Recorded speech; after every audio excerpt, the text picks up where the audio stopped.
Hello and welcome to No Rest for the Weekend, where we go behind the scenes and talk to the creators of independent entertainment. I'm Jason Godbey, and if you follow the program, you know that this show is dedicated to giving filmmakers and content creators the type of information they need to be successful. In addition to educating, we also want to inspire. So on this episode, we're going to take a look back at 2019 at some of the inspirational moments and advice that we got from some of the amazing guests this year. Frank Fernandez is the co-founder of Footprint.tv, and he's an industry veteran with more than 25 years in NBC. Here's what he had to say when I asked his advice on breaking into the business. So my advice is there is no one way. Without being crude or rude, because that never works, or a bull in a china shop, because that never works. You need to understand that this is not show friends, this is show business. You need to understand the business of what you're getting into. And it's not the fun way or the most, creative way, but you need to understand that you're getting into a business. And, and people are going to be ruthless and people are going to be, harsh. It's a hard world, media business. But if you understand the way it works, and if you understand the business side of things, you will always win. Knowledge is power, like everything else. I mean, the more you know about something, the more powerful you get to be. And how do you get that knowledge? Just by talking to people and networking and so forth? Being on sets. You know what? I mean, never put down anything. I hear all the time, people, who wants to do background? You know what? Background is, I've done background. Being on a set gives you carte blanche to the greatest lesson. You're going to learn a lot in school, but but being in school is one thing, and being on a set is a totally different world. You understand etiquette, you understand protocol, and everything is etiquette and protocol in television and filmmaking. It's the same thing. Different worlds, but yet the same. So understand, getting on a set, background, you do background, you get paid to learn. Advertising and promotion is another quick way to understanding how the business works. I mean, you want to be creative, be in advertising and promotion. And when you ace that, move on to the next thing. That's how, I told the story. I told you the story. Yeah. I started in advertising and promotion. I mean, that's how I got to be creative. And you have to be humble and understand something that, you know what, you don't know everything. And not everybody does. And, just because, I'll be on a set and people are it's a young generation and they'll look down on people that are older. And it's like, you know what? People that are older, I learned from the golden age of television. Those guys, I thought they were full of it and all that. But then as I grew older, I'm more mature and I realized, damn, what a lesson I learned. I learned more from those guys than I did in grad school. But there's nothing like the practical experience of actually seeing it and talking to people who have actually done it. Absolutely. That's and at the highest levels. This is why I have this show, because I'm always learning as well.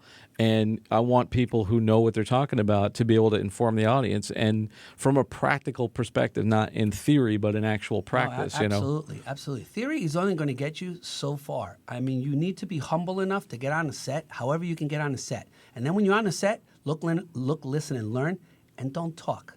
And just because you learned something in school in a book doesn't mean you're ever going to use it in a production environment. And that's my advice. I mean, you got to be humility and humble. And if it means getting a cup of coffee, but you're watching whomever direct an episode of whatever for a network, that's millions of dollars. You get on that set because every experience is a learning experience. Absolutely. One of the topics we get asked about the most is film finance. A method that's become really popular over the past 10 years is crowdfunding. And we were lucky enough to have Christina Raia on the show. She's the head of education and outreach for Seed Spark. I asked her, with all the information out there about crowdfunding, what are filmmakers still missing? What do they still need to know about launching a campaign? I would say that most of the books and the how-tos out there are focused on the execution, like how to reach out to people and what you should be saying and sort of the action items of the campaign itself. What is lacking is the who. Like, who are you actually targeting, and that it's not the same for every project. I think filmmakers come in not knowing who their audience is, and how to find them. And so that's something that we really try in my role as education, and in the workshops we do. We try to get filmmakers to think about who their audience is, and that means like getting comfortable pitching and getting reactions to that pitch, and then asking specific questions to get specific information about the people who are interested in that, so that you can find ways to, you know, identify who your audience is and how to reach them and how to speak to them and how to get them to become amplifiers for you. And in terms of that, like, how do you do that? Like, because, you know, I've pitched stuff, and, you know, my first thing is like, okay, I know why I want to see this, or I know why I want to make it.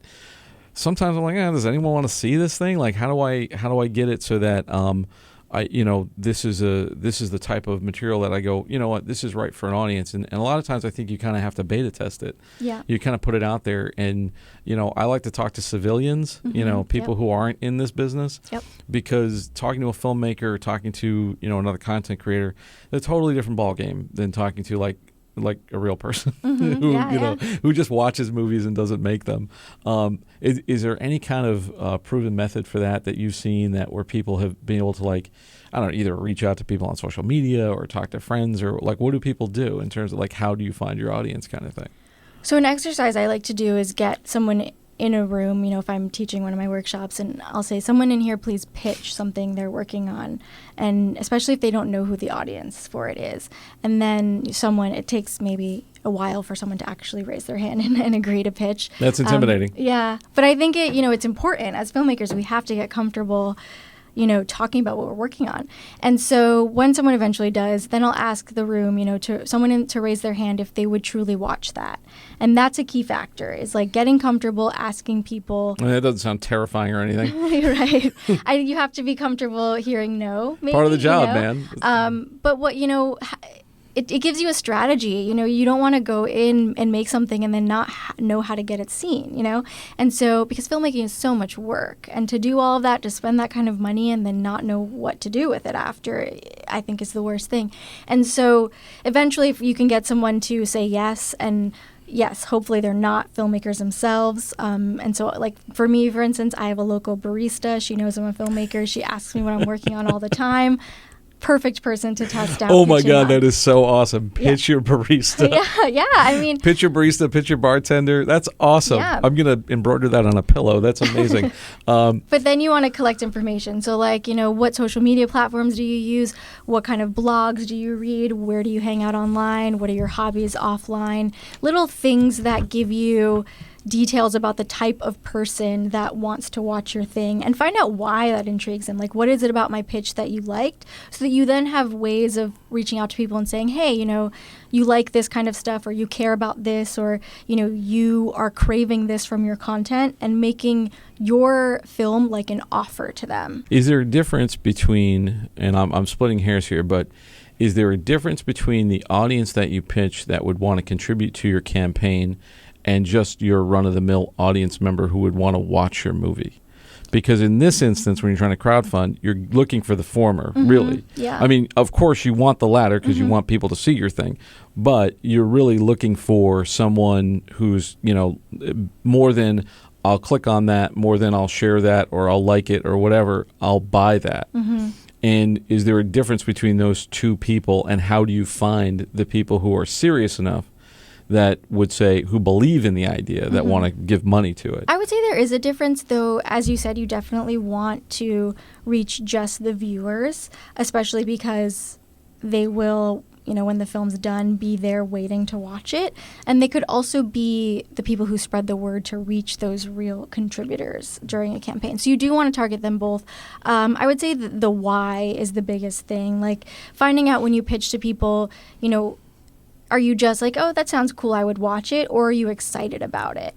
And if they're excited about it, you know, find out why. As I said, it all comes down to your why. And you should personally have a why for why you want to tell this story, but also have a reason for why it should be why other made. Than, I think this will make money. Right, yes. A passionate, you know, personal why. But then also, like, why it matters against all the other things that are coming. Why would anyone want to see this movie? Yeah. And be able to articulate that. That's a huge thing. And as I said, it's about reaching out to people in a very personalized way and saying, hey, here's the why, here's your why, here's why you should care about this thing that I'm making. Last week, you heard me talk to John Campbell about his film, The Infamous Future, which was his first documentary. Here's what he had to say when I asked his advice on how to get into documentary filmmaking. The first thing I would say is if you're really trying to do a documentary, you want to figure out whether it's going to be a short or a feature length, all right? A short, in most cases, would be anywhere between 5-10 minutes to 30 to 40 minutes, and a feature length is going to probably be over 45-50 minutes. You then want to think about the locations. You want to think about the people that would be involved, the topics, because all of these things are either time, money, or both. Right? You then want to think about how can you get some help, because unless you have money or you have someone who wants to invest, you have to start working on a budget. There are some, on Google, you can find, I think SAG has them, and I think Sundance has them, and a few other websites has Excel sheets where some are blank, some have been, are as examples. But it's important for you to see those things and get an idea of what you're going to have to pay for. Another thing you should do is consider some of the things around you. Every person in every city in the country has a council person. Council persons, mayors' offices, they all have budgets that are to support arts and things for the community. You put a proposal together, you can potentially get some money. I know friends that I've shared that with have actually gotten support financially, right? You then also want to make sure that you get a team. Get some friends that might be able to help you on production. But you want to cut some corners as well. And you can cut corners by if you know someone in the industry that may know a team of producers. Get some people, if you haven't done it before, to show you how it's done and give them a credit as being a producer or executive producer. So those are some of the first things. There's lots of organizations online. One of the best is Impact Partners and what they do in funding films, helping you from a current or post position on your film. Juan Castilla is an award-winning experimental filmmaker. His latest film, Overexposed, has received a ton of acclaim on the film festival circuit, and he was kind enough to drop by the studio and talk about it. I asked Juan about his advice for filmmakers, and he had some great useful tips.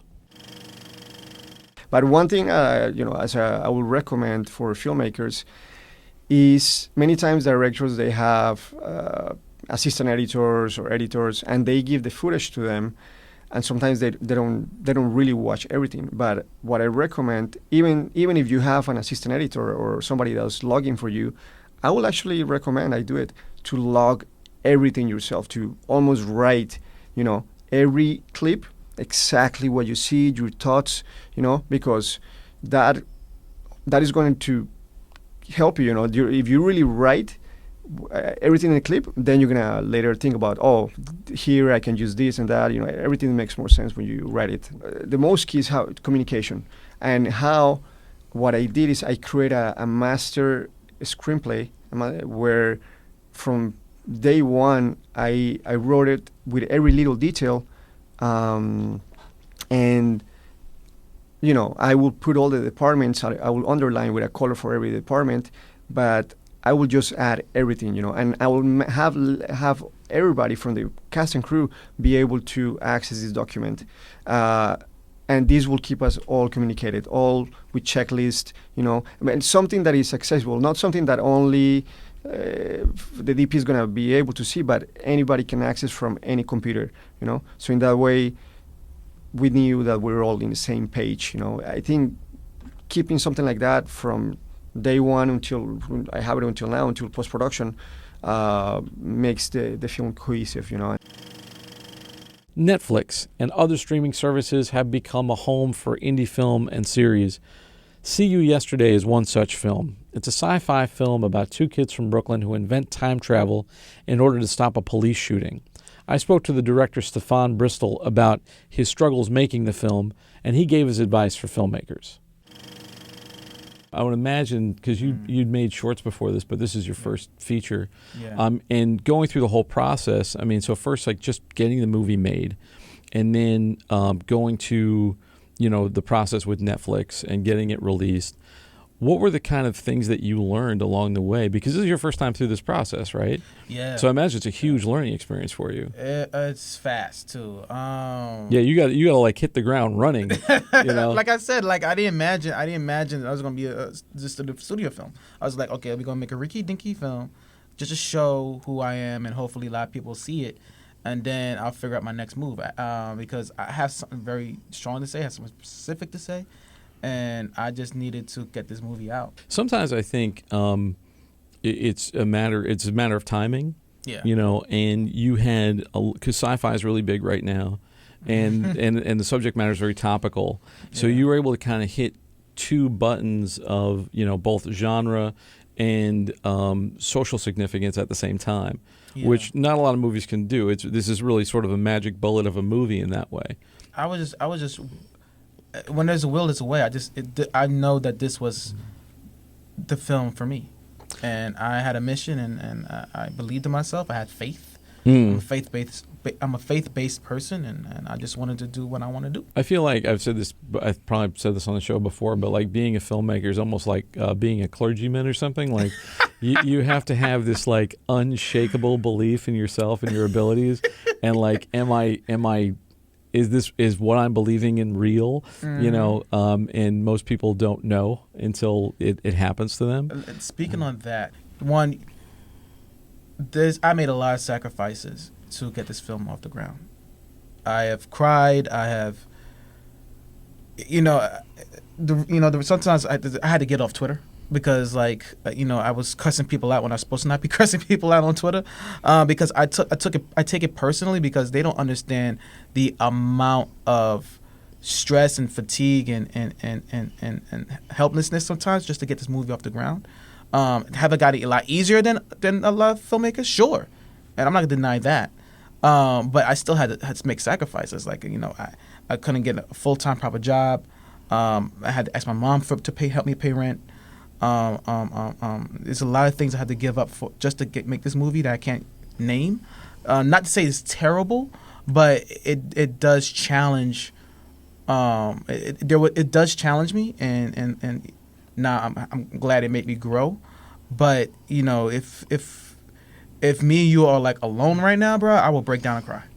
I think I'm not even lying to you. It's like not a lot of people talk about that, and it's glad that you said something. I have this conversation kind of with myself daily about doing this, and everyone's oh my God, I had somebody say to me, I was talking shop with a producer friend of mine, and randomly there was like a DP overheard us in a bar, and he's like, "You guys are absolutely right," and he told me, he's like, my uncle who is also in the business, he's like, this job, it's like you're either going to do this or you're going to die trying, because you have to do it to the point of like nothing else in your life is going to make you happy, and it comes down to that, and and even someone like you, I mean, you got what a lot of people would assume is a lucky break. Yes. Which is great, and but I was prepared for it though. Like I worked my ass off to be prepared for it. Exactly. Let's not get it. You really do make your own luck in this business, because if you hadn't made the short, if you didn't speak to the right people, if you if you weren't talented, because Spike Lee teaches at NYU, he's got a lot of students. You know what I mean? Like he a lot of people, and God knows he knows enough people. But there must have been something special about you and what you wanted to say that made him say, "I want to produce that movie." That's, you don't see that every day. No, you don't. I mean, he hasn't knocked on my door yet. By the way, I want to get him on the show. If you talk to him, he's definitely he's the guy he's my gold guest that I want to get on the show, because there was no one more indie film than Spike Lee, in my opinion. That's He's true. the most indie dude out there, and he's still rocking it. But I think the movie for the most part, it's a real achievement. Thank you. You talked about the sacrifice, but what were the things that, is there anything that you learned that you would, if somebody said, "Hey man, Stefon, you made that great movie, I'm going to make my first feature. What advice would you give me? What would you tell somebody who's trying to make their first feature, other than, you're going to have to practically kill yourself in order to make it? What would you tell somebody? Take your time. Don't rush. Don't rush into production. In other Don't words, rush. Don't rush on the script. Don't rush on trying to get. Well, depending on the script, I had to rush to get into production of mine. For various reasons, but when it comes to making the script, just writing, don't rush on that. I think probably the number one thing that I've seen in people's work that was like, it's just undercooked scripts. Scripts that they hadn't stayed long enough in the oven. They brought them out too fast. They wanted to rush to production. Yeah. And I've said to people, you can't out direct bad writing.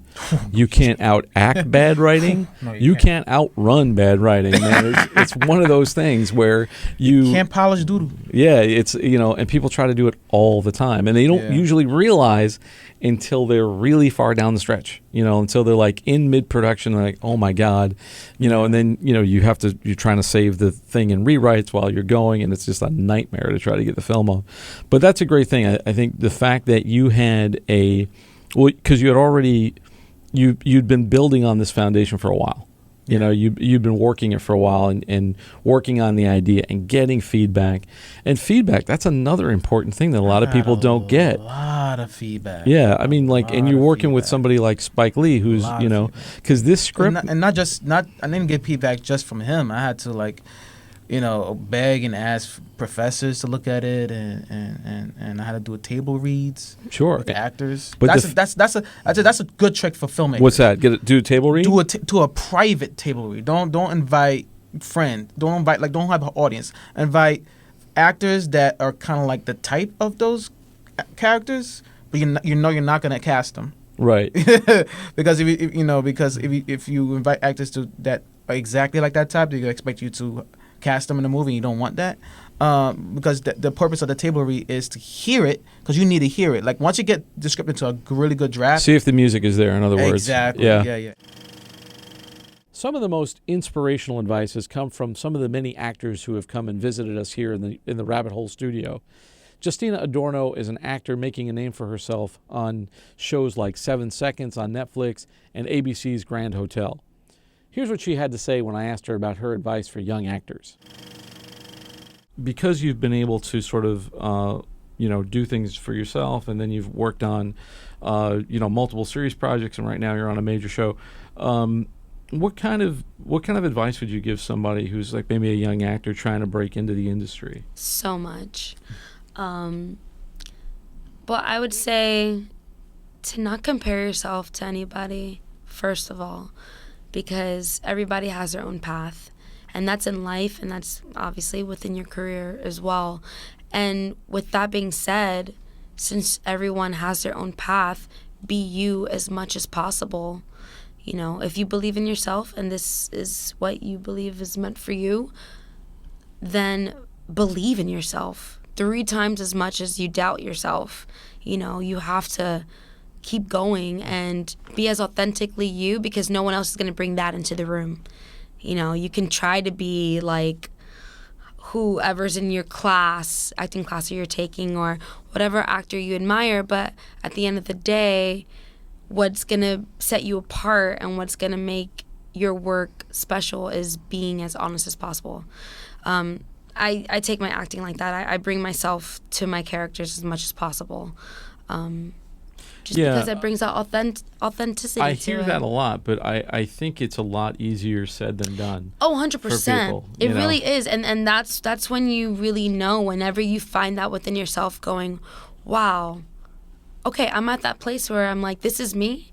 These are my choices. This is my life. This is how I'm going to have my hair, or this is how I'm going to, carry myself, and these are my acting choices for this character, and that's it, and fully have that confidence, then you'll start seeing if this is meant for you, and then you'll start seeing the bookings and the positive things in your just overall life happen, because you're just trusting. Was that the case for you, or did you have the opposite effect where you said, I'm not being true to myself and now I have to start doing that, or was it something you always did? I felt like it's always been within me. Like, I've always been like, this is who I am. But then I did get caught up at one point feeling like I was fighting to tell everybody this is the kind of actor I want to be. This is not the kind of actor that that you expect me to be. You know, I was kind of like listening at one point, you know, because people say, just do this so that you could get into the door, And like, I got that. I understood that a little bit. But when I was like, I don't care, screw it, like, this is who I am, and this is the choice I'm going to make, and I'm just going to do it. We first met Ceila at the Soho International Film Festival as one of the stars of In a New York Minute. She also stars on the Netflix series Woo Assassins. She came here to the studio and gave her advice for young creatives. At least for myself, I will always say, always stay humble and kind. Because, I mean, this industry is already competitive enough, and if you can't stay humble, you just get angry and get mad, and I don't want anyone to feel like that. So I guess don't give up, keep learning. I mean, every step of the way, there's in life, you don't stop learning. Like, throughout the years that I've been acting, like, different coaches have taught me different things, and I'm grateful. Our profession includes a lot of rejection, and I know that there's times that you're like, oh my God, this sucks, right? That you keep on getting rejected, but you just have to find it. You have to love the craft, the art so much that it will propel you. It's like, I can keep on going, and getting that one job is so rewarding. Say, like, getting Woo Assassins, being on Lodge, being on even like on New York Minute, getting to be able to play and be able to meet other people and to see all the creative minds coming together and putting a project together. I think that's the best award you can get, you know? And thank you so much for taking this trip down the rabbit hole once again. 2019 has been a great year for us, and we have you to thank for that. Thank you for every like and every share. Thank you for all the listens and views out there. We couldn't have done it without you, and we thank you so much, and we hope you'll support us more in 2020. For more content, you can always find it on our website, norestoftheweekendpodcast.com. You can also subscribe on your favorite podcast app if you haven't already. And now you can support us on Patreon, patreon.com/norestoftheweekend. For Behind the Rabbit Productions, I'm Jason Godbey. Thanks again for joining us. We'll see you next time.